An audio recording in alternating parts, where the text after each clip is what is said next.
आज आपण इयत्ता 9वी गणित भाग 1 मधला सराव संच 1.4 सोडवणार आहोत। पहिला प्रश्न आहे, जर नंबर ऑफ ए बरोबर 15, नंबर ऑफ ए संयोग बी बरोबर 29 आणि नंबर ऑफ ए छेद बी बरोबर 7, तर नंबर ऑफ बी बरोबर किती? तर बी संचातल्या घटकांची संख्या आपल्याला काढायची आहे। आता बी संचातल्या घटकांची संख्या आपल्याला कशी काढता येईल? तर आपल्याला एक सूत्र माहिती आहे की नंबर ऑफ ए संयोग बी, ए संयोग बी या संचामध्ये कोणते घटक येतात? तर ए मध्ये असलेले सगळे, बी मध्ये असलेले सगळे आणि त्याच्यातून जर ए आणि बी मध्ये सामायिक असलेले सगळे वजा केले तर ए संयोग बी हा संच तयार होतो। मग या सूत्रावरून आपल्याला इथे बी या संचात किती घटक आहेत ते काढता येईल। मग आपण याच्यात फक्त किमती ठेवल्यात, ए संयोग बी, ए संयोग बी मध्ये किती घटक आहेत? ए संयोग बी 29 लिहून घेतले। ए मध्ये किती घटक आहेत? ए मध्ये 15 ते लिहून घेतले। बी मधले आपल्याला माहीत नाहीत म्हणून नंबर ऑफ बी तसाच लिहिला आणि ए छेद संच बी मध्ये 7 आहेत ते 7 लिहून घेतले, वजा 7, 29 आहे तसे लिहिले। 15 अधिक 15 आणि वजा 7 इथे विरुद्ध चिन्ह आहेत म्हणून झाली वजा बाकी। 15तून 7 गेले, खाली राहिले 8, मोठ्या पदाचं चिन्ह 15चं 8ला म्हणजे इथे आले 8 आणि नंबर ऑफ बी आहे तसा राहिला।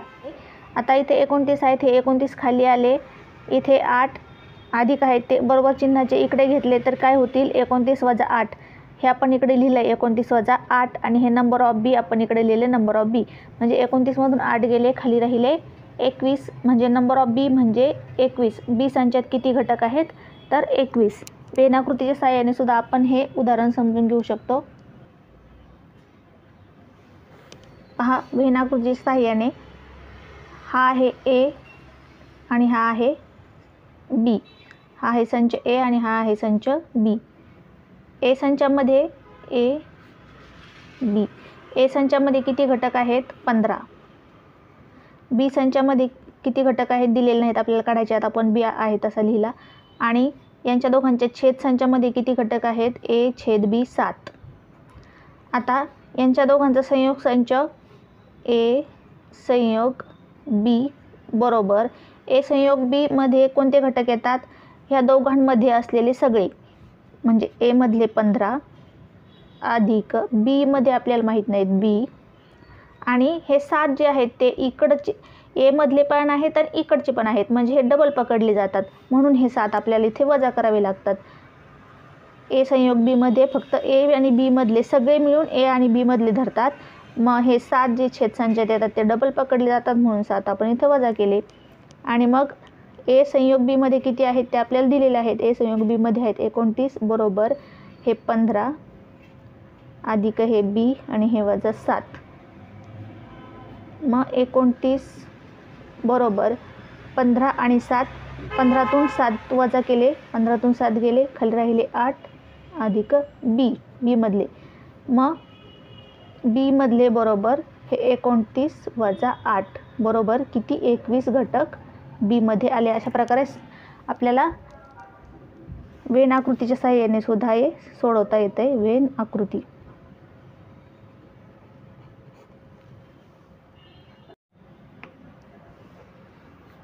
दुसरं उदाहरण आहे, एका वसतिगृहात 125 विद्यार्थी आहेत, त्यापैकी 80 विद्यार्थी चहा घेतात, 60 विद्यार्थी कॉफी घेतात आणि 20 विद्यार्थी चहा व कॉफी दोन्ही प्रकारचे पेय घेतात, तर एकही पेय न घेणाऱ्या विद्यार्थ्यांची संख्या काढा। आता आपल्याला आधी जे माहिती दिलेली त्याचे आपण संच तयार करायचे म्हणजे उदाहरण सोडवणं आपल्याला सोपं जातं। आता आपल्याला चहा पिणारे 80 विद्यार्थी दिलेले आहेत म्हणून आपण लिहिलं, समजा चहा पिणाऱ्या विद्यार्थ्यांचा संच आपण टी मानला तर नंबर ऑफ टी किती येईल? 80। चहा पिणारे 80 आहेत म्हणून नंबर ऑफ टी 80। कॉफी पिणारे आपल्याला 60 दिले आहेत म्हणून कॉफी पिणाऱ्या विद्यार्थ्यांचा संच आपण सी मानला आणि नंबर ऑफ सी किती आहेत? 60। आता सगळे विद्यार्थी दिले आहेत आपल्याला ते आहेत 125। आपण जे संच तयार करू ते सगळे संच, ज्या संचाचे घटक असतात तो म्हणजे युनिव्हर्सल संच आणि मग युनिव्हर्सल संचात सगळे विद्यार्थी येतील 125 जेवढे आहेत तेवढे, मग त्यांचा संच काय होईल? तो नंबर ऑफ युनिव्हर्स किती आहे? 120। आणखी एक आपल्याला माहिती दिली आहे, चहा व कॉफी दोन्ही प्रकारचे पेय घेतात ते विद्यार्थी 20 आहेत।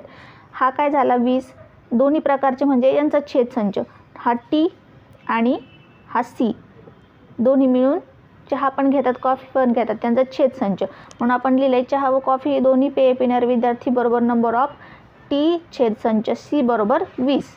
हे आपल्याला एवढी माहिती दिलेली आहे. मग आपल्याला एक सूत्र माहिती आहे की नंबर ऑफ टी संयोग सी, संयोग संच कसा बनतो, टीमधले सगळे विद्यार्थी, सीमधले सगळे विद्यार्थी आणि त्याच्यातून त्यांचा छेदसंच वजा करायचा.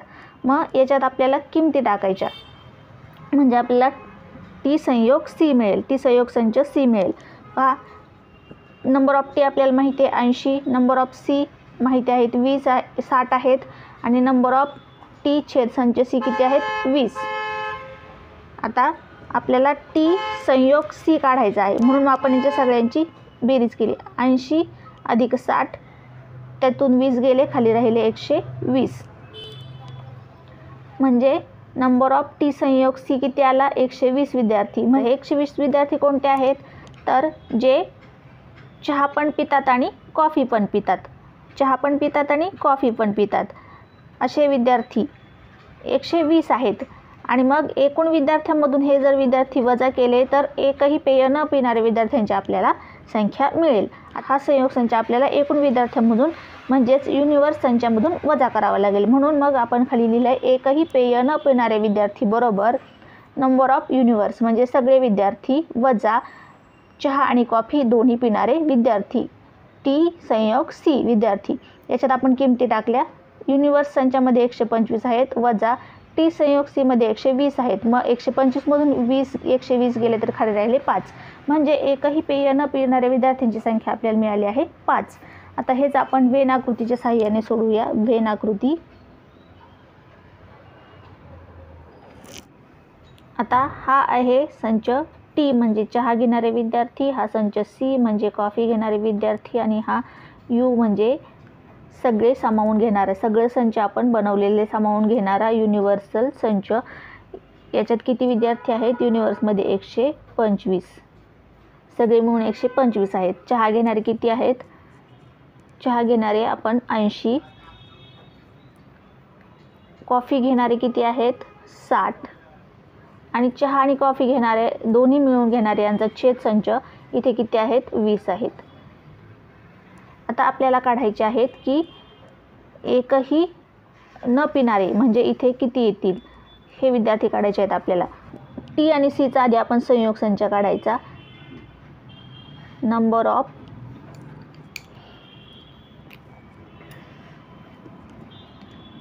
टी संयोग सी म्हणजे टी आणि सी म्हणजे दोन्हीही पिणारे विद्यार्थी, चहा आणि कॉफी दोन्ही पिणारे विद्यार्थी, परंतु जे चहा पण पितात आणि कॉफी पण पितात ते डबल पकडायचे नाही याच्यात. मग बरोबर मग चहा पिणारे नंबर ऑफ टी, यात कोणते कोणते येणार चहा पिणारे अधिक कॉफी पिणारे नंबर ऑफ सी आणि हे 20 जे दोन्हीकडे येतात ते वजा म्हणून वजा नंबर ऑफ टी छेद सी. आता टी संयोग सी मध्ये किती आहेत ते आपल्याला काढायचे आहेत म्हणून मग नंबर ऑफ टी मध्ये किती येतात 80 अधिक सी मध्ये किती येत आहेत 60 वजा हा संयोग संच हा छेद संच आपण याच्यातून वजा करणार 20 बरोबर 80 अधिक 60 वजा 20 बरोबर 120. म्हणजे फक्त चहा आणि कॉफी टी संयोग सी पिणारे विद्यार्थी आपल्याला मिळाले 120. आता आपल्याला काय काढायचे आहे की एकही पेय न पिणारे विद्यार्थी म्हणजे इथे किती विद्यार्थी येतील या संचामध्ये, या दोन्हींच्या ए आणि टी आणि सीच्या बाहेर असणारे पण युनिवर्समध्ये असणारे विद्यार्थी इथे किती येतील. तर मग आपल्याला या सगळ्या संचामधून आपल्याला हा संच वजा करावा लागेल. ए संयोग बी म्हणजे यू वजा नंबर ऑफ यू वजा नंबर ऑफ टी संयोग सी.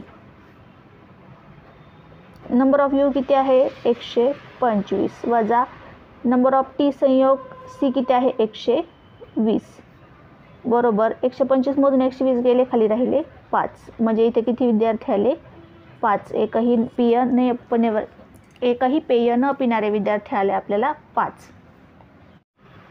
तिसरा प्रश्न स्पर्धा परीक्षेला 50 विद्यार्थी इंग्रजीत उत्तीर्ण झाले, 60 विद्यार्थी गणित विषयात उत्तीर्ण झाले, 40 विद्यार्थी दोन्ही विषयात उत्तीर्ण झाले, एकही विद्यार्थी दोन्ही विषयांत अनुत्तीर्ण झाला नाही, तर एकूण विद्यार्थी किती होते.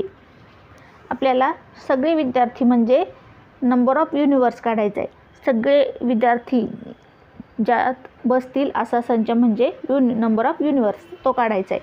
मग आपण दिलेली माहितीच्या आधी संच तयार करून घेऊया. मग समजा इंग्रजी विषयात उत्तीर्ण झालेल्या संचाला आपण ई नाव दिलं आहे आणि गणित विषयात उत्तीर्ण झालेल्या विद्यार्थ्यांच्या संचाला आपण एम नाव दिलं आहे. मग नंबर ऑफ ई संचात इंग्रजी विषयात उत्तीर्ण झालेले 50 आहेत म्हणून 50 लिहून घेतले आणि एम संचात म्हणजे गणित विषयात उत्तीर्ण झालेले किती आहेत 60 म्हणून 60 लिहून घेतले. आता दोन्ही विषयात उत्तीर्ण झाले 40 विद्यार्थी असे आहेत की जे दोन्ही विषयात उत्तीर्ण झालेत म्हणजे हे 40 विद्यार्थी म्हणजे ह्या दोन्ही संचांचा छेद संच येईल. मग आपण खाली लिहिलं आहे की दोन्ही विषयात उत्तीर्ण विद्यार्थ्यांची संख्या 40 आहे म्हणजे तो आहे नंबर ऑफ ई छेद एम. 2 ई आणि एमचा छेद संच त्या किती आहेत 40. मग आपल्याला एक सूत्र माहिती आहे की ई संयोग एम या संचामध्ये कोणते विद्यार्थी येतात कोणते घटक येतात तर ई मधले सगळे घटक एम मधले सगळे घटक आणि त्याच्यातून वजा जातो ई छेद एम. दोन्हीत मिळून असलेले हे वजा करायचे कारण हे डबल धरले जातात. इकडं पण असतात इकडं पण असतात म्हणून ते डबल धरले जातं म्हणून हे वजा करतो आपण. मग ई संयोग एम संच आपल्याला मिळतो. मग आपण या सूत्रामध्ये किमती टाकल्या. पहा ई मधले 50 एम मध्ये किती आहेत 60 वजा छेद संचात किती आहेत 40. मग 50 आणि 60 अधिक 50 अधिक 60 वजा 40 तर किती झाले 70. जे एन नंबर ऑफ ई संयोग एम या संचामध्ये किती मिळाले आपल्याला विद्यार्थी 70 विद्यार्थी म्हणजे एकूण किती विद्यार्थी होते तर एकूण 70 विद्यार्थी होते. आणि एखादा जर विद्यार्थी अनुत्तीर्ण झाला असता तर तो सुद्धा आपल्याला यात प्लस करावा लागला असता पण एकही विद्यार्थी अनुत्तीर्ण झाला नाही म्हणजे सगळे विद्यार्थी एकूण किती आहेत 70 आहेत म्हणजे एकूण विद्यार्थी किती होते 70. आता आपण हे व्हेन आकृतीवरून सोडवूया.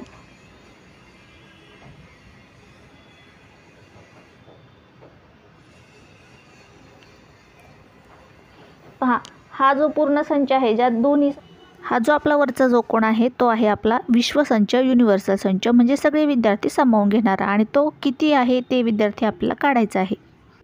हा आहे आपल्याला ई संच इंग्लिशमध्ये उत्तीर्ण झालेले. हा आहे आपला एम संच म्हणजे मॅथ म्हणजे गणित विषयात उत्तीर्ण झालेले. इंग्लिशमध्ये किती दिले आहेत आपल्याला उत्तीर्ण झालेले 50 आणि मॅथमध्ये उत्तीर्ण झालेले किती दिले आहेत आपल्याला 60.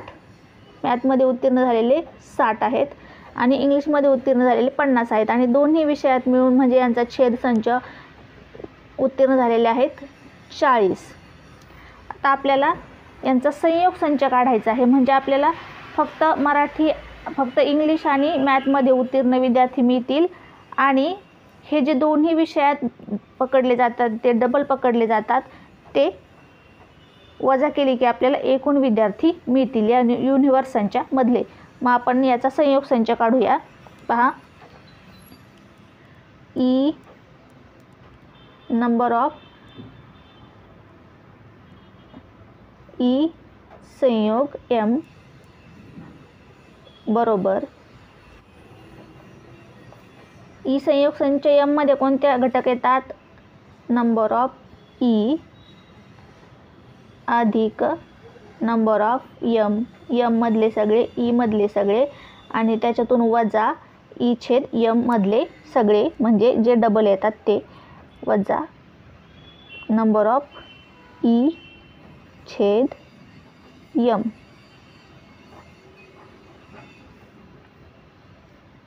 हे आपल्याला माहीत नाहीत आहे तसे एन मध्ये ई मध्ये किती आहेत 50 अधिक एम संचात किती आहेत 60 वजा यांच्या छेद संचात आहे 40 बरोबर 110 वजा 40 बरोबर किती झाले 70.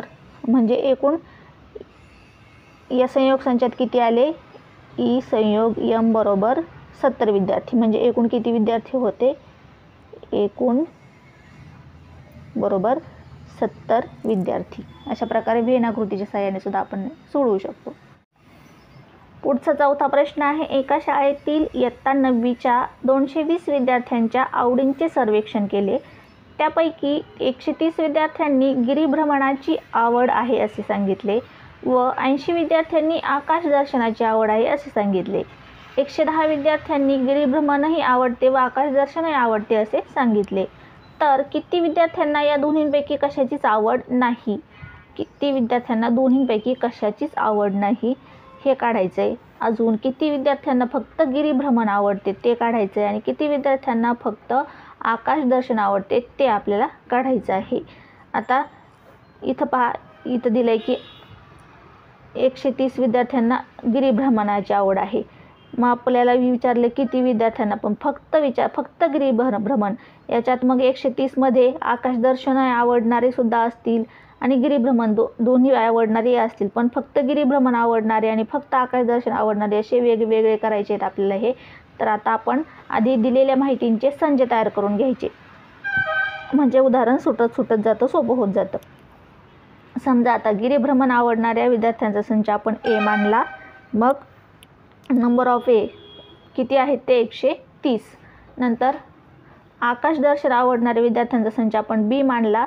त्यात विद्यार्थी किती आहेत 180 ते लिहून घेतले 180. नंबर ऑफ बी बरोबर 180. नंतर एकूण विद्यार्थी म्हणजे आपण जे सगळे संच तयार करणार आहेत त्यांना सगळ्यांना सामावून घेणारा संच म्हणजे युनिव्हर्सल संच. नंबर ऑफ युनिव्हर्स म्हणजे सगळे विद्यार्थी येतील ते आपल्याला किती दिले आहेत 9वीच्या वर्गात 120 विद्यार्थी आहेत. 120 विद्यार्थ्यांचं सर्वेक्षण केलेलं आहे, ते आहेत 120. मग गिरिभ्रमण आणि आकाशदर्शन दोन्हींची आवड असणारे विद्यार्थी म्हणजे हे येईल छेद संच, म्हणजे नंबर ऑफ ए छेद बी बरोबर 110 ते आहेत 110. आता आपल्याला हे सूत्र माहिती आहे, आपल्याला ए संयोग संच बी कसा काढतात की ए मधले सगळे बी मधले सगळे आणि ए छेद बी मधले त्याच्यातून वजा करायचे. मध्ये आपण काढलाय ए संयोग संच बी काढलाय. पहा एन आपल्याला नंबर ऑफ ए माहिती आहेत किती आहेत 130. नंबर ऑफ बी माहिती आहेत किती आहेत 180 आणि ए छेद बी पण दिलेलं आहे आपल्याला किती आहेत दोन्ही आवडणारे, त्याच्यातून वजा केले 110. मग 130 अधिक 180 वजा 110 बरोबर किती आले 200 विद्यार्थी. आता हे कोणते विद्यार्थी मिळाले आपल्याला की आकाश दर्शन आणि गिरिभ्रमण दोन्हींची आवड असणारे विद्यार्थी आपल्याला हे मिळाले. आता आपल्याला काय काढायचं आहे की फक्त आकाश दर्शन आवडणारे किती, फक्त गिरिभ्रमण आवडणारे किती, असे आपल्याला याच्यातून सुद्धा वेगवेगळे करायचे आहेत. आता ते कसे करता येतील पहा. आधी आपण काय करणार की कशाचीच आवड नसणारे विद्यार्थी बाजूला काढणार. मग आपण गिरिभ्रमण आणि आकाश दर्शन आवडणारे नसणारे विद्यार्थ्यांची संख्या, आता हे आवडणारे बाजूला काढले की न आवडणारे आपल्याला सगळ्या विद्यार्थ्यांमधून आवडणारे बाजूला काढले की न आवडणाऱ्यांची संख्या आपल्याला मिळेल. म्हणून मग आपण नंबर ऑफ युनिव्हर्स म्हणजे सगळे विद्यार्थी त्याच्यातून हे आवडणारे जे संयोग संच आला आहेत ते आपण वजा केले. पहा नंबर ऑफ युनिव्हर्समध्ये आपल्याला दिले आहेत 220, त्याच्यातून हे आपण आवडणारे बाजूला केले. ए संयोग बी 220 मधून 200 गेले, खाली राहिले 20. हे आपल्याला मिळाले की न आवडणारे, आकाश दर्शन पण आवडत नाही, गिरिभ्रमण पण आवडत नाही. आता आपल्याला काढायचं आहे की फक्त गिरिभ्रमण आवडते असे विद्यार्थी. आता ते कसे काढता येतील आपल्याला पहा. फक्त गिरिभ्रमण आवडणारे विद्यार्थी संख्या नंबर ऑफ ए संच वजा ए छेद बी संच. हे जे विद्यार्थी आहेत ए मध्ये ते आहेत गिरिभ्रमण आवडणारे, पण त्यात काही घुसले आहेत की ज्यांना आकाश दर्शन पण आवडते आणि गिरिभ्रमण पण आवडते असे सुद्धा घुसलेले आहेत. म्हणून मग आपण ह्या ए संचामधून जर ए छेद बी वजा केला तर आपल्याला मिळेल फक्त गिरिभ्रमण आवडणारे विद्यार्थ्यांची संख्या. मग ए मध्ये आहेत 130, नंबर ऑफ ए 130, त्याच्यातून आपण त्यातले छेद संचातले वजा केले 110, तर हे किती उरले 20 विद्यार्थी. 20 विद्यार्थी असे आहेत की त्यांना फक्त गिरिभ्रमण आवडतं. आणि मग आकाशदर्शन आवडणारे संख्या पूर्ण बी मध्ये कोणत्या आहेत की आकाशदर्शन पण आवडते, पण काही असे आहेत की त्यांना दोन्ही पण आवडते, आकाशदर्शन आणि गिरिभ्रमण, अशी विद्यार्थी आहेत. मग ते छेद संचामधले आपण बी मधून वजा केले तर आपल्याला फक्त आकाशदर्शन आवडणाऱ्या विद्यार्थ्यांची संख्या मिळेल. म्हणून आपण मग पूर्ण बी मधून ए छेद बी वजा केला. बी मध्ये किती आहेत 180, आणि मग त्याच्यातून वजा केले आपण ए छेद बी 110, तर किती आहेत ते 70 विद्यार्थी. 70 विद्यार्थी असे आहेत की त्यांना फक्त आकाशदर्शन आवडते. मग आपल्याला काय काय शोधायला सांगितलं होतं, कशाचीच आवड नसणारे ते आपल्याला मिळाले 20 विद्यार्थी, फक्त गिरिभ्रमण आवडणारे 20 आणि फक्त आकाशदर्शन आवडणारे 70. आता हे आपण वेन आकृतीवरून सोडूया.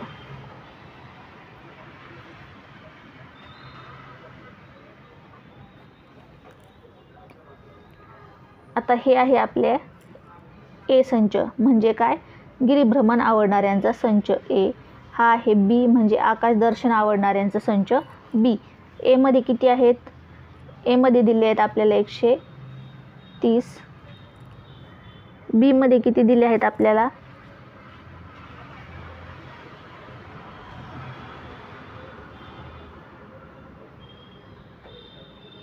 180. आणि यांच्या दोघांच्या छेद संचामध्ये ज्यांना दोन्ही आवडतंय ते 110 विद्यार्थी, 110 विद्यार्थी. आता आपल्याला काय काढायचं आहे, आणि ह्या पूर्ण सगळ्यांना सामावून घेणारे किती आहेत 220, म्हणजे या युनिवर्स संचामध्ये येतात 220 विद्यार्थी. आता आपल्याला काढायचे आहेत कशाचीच आवड नसणारे विद्यार्थी. आता या आकृतीवरून आपण आधी काढूया यांचा संयोग संच. संयोग संच पहा, ए संयोग बी,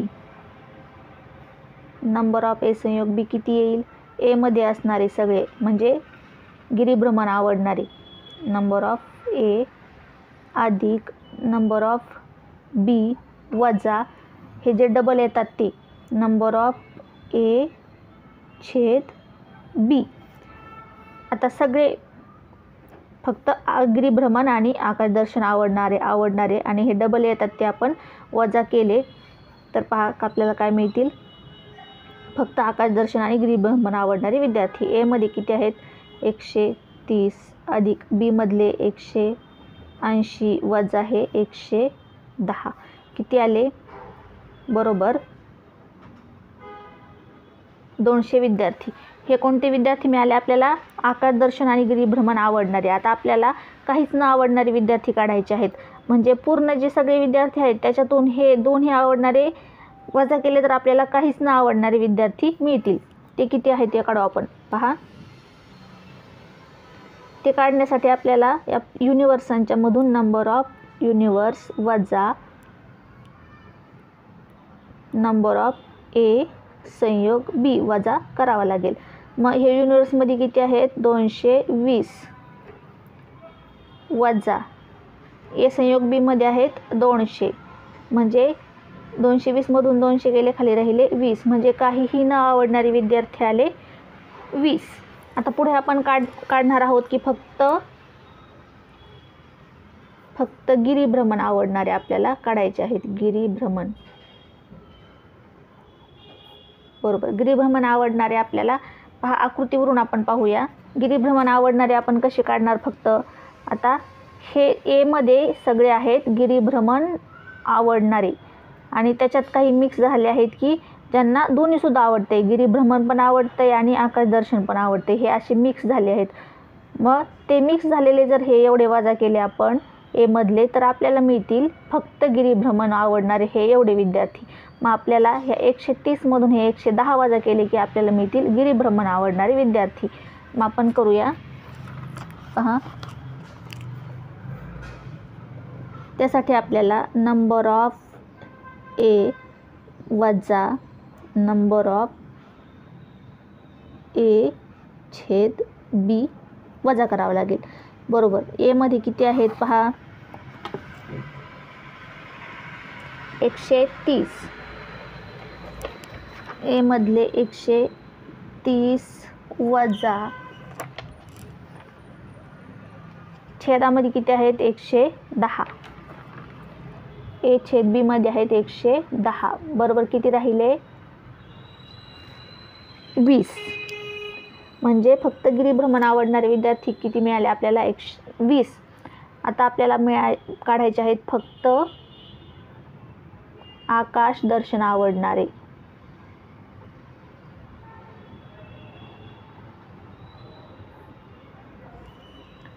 आकाश दर्शन आवडणारे कसे काढणार आपण? पूर्ण आकाश दर्शन आवडणाऱ्यांचा संच बी, त्याच्यातून वजा करायचे ए छेद बी. पहा आकृतीवरून समजून घेऊया. पूर्ण आकाश दर्शन आवडणारे हे आहेत सगळे बी मध्ये, पण त्यात काही मिक्स झालेत की ज्यांना गिरीभ्रमण पण आवडते. हे एवढे याच्यात मिक्स झालेत 110 की ज्यांना गिरीभ्रमण पण आवडते. मग आपल्याला फक्त हे एवढे पाहिजेत, हे आपल्याला वजा करायचे. म्हणजे 180 मधून हे वजा केले तर आपल्याला किती मिळतील? फक्त इकडचे आकाश दर्शन आकार दर्शन आवडणारे. मग आपण काढूया. पहा बी मधले सगळे आहेत 80 वजा संयोगमध्ये किती आहेत 110, बरोबर 180 मधून 110 गेले खाली राहिले 70. म्हणजे फक्त आकाश दर्शन फक्त आकाश दर्शन आवडणारे विद्यार्थी मिळाले आपल्याला 70. 5वा प्रश्न आहे शेजारील वेन आकृतीवरून पुढील सर्व संच लिहा.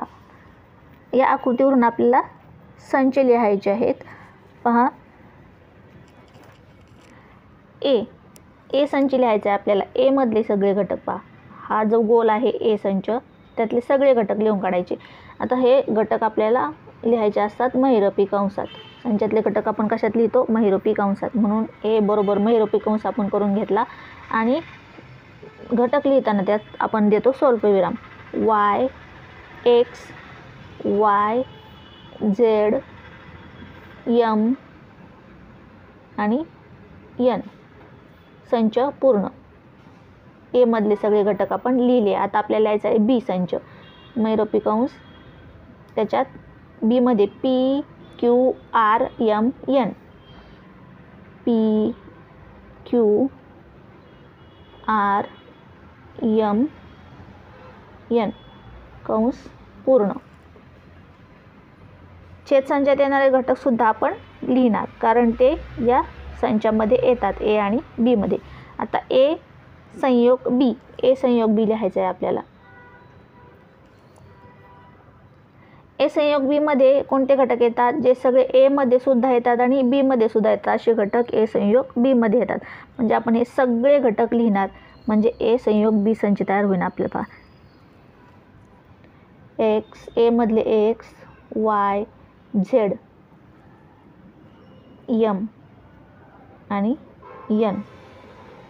आता बी मधले P q r m n येतात, पण ते डबल आपण लिहित नाही, म्हणून हा कंस पूर्ण. आता यू म्हणजे सगळ्या संचांना सामावून घेणारा युनिव्हर्सल संच.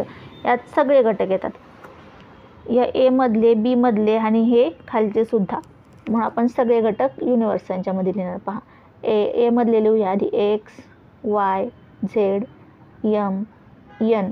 बी मधले पी क्यू आर आणि हे खालचे एस आणि टी, हे सगळे येतात युनिव्हर्सल संचामध्ये. आता पुढचा संच आपल्याला लिहायचा आहे एचा पूरक संच. आता एचा पूरक संच म्हणजे काय? जे घटक ह्या विश्वसंचात येतात परंतु ए मध्ये येत नाहीत असे सगळे घटक, त्याला म्हणतात एचा पूरक संच. म्हणजे ह्या विश्वसंचात येतात पण ए मध्ये येत नाहीत असे घटक आपल्याला मग शोधून लिहायचे एच्या पूरक संचात. मग कोणते कोणते येतील? एच्या बाहेर जे आहेत ते p q r s t, हे सगळे एच्या पूरक संचात येतात. पी क्यू आर एस आणि टी, एच्या बाहेरचे सगळे एचा पूरक संच. आता बीचा पूरक संच लिहायचा आहे, म्हणजे बीचे बाहेरचे सगळे युनिव्हर्सल संचामध्ये येणारे आणि विश्वसंचामध्ये येणारे आणि बीच्या बाहेरचे सगळे. बीच्या बाहेरचे कोणते आहेत? एक्स वाय झेड आणि S T, x Y Z S T हा झाला बीचा पूरक संच, बी पूरक संच. ए संयोग बीचा पूरक संच, ए संयोग बीचा पूरक संचामध्ये कोणते येतील? ए संयोग बीच्या बाहेरची विश्व संचात आहेत पण ए संयोग बीमध्ये नाहीत. आता ए संयोग बीमध्ये हे सगळे आहेत पहा, हे आतले सगळे, आणि मग राहिले कोणते? फक्त एस आणि टी, जे ए संयोग संचामध्ये येत नाहीत ते. म्हणून आपण एस आणि टी लिहिणार. एस आणि टी हा झाला ए संयोग बीचा पूरक संच. अशा प्रकारे सगळा सराव संच आपण आज सोडवला. यानंतरचे सराव संच पहा. व्हिडिओ आवडल्यास लाईक करा.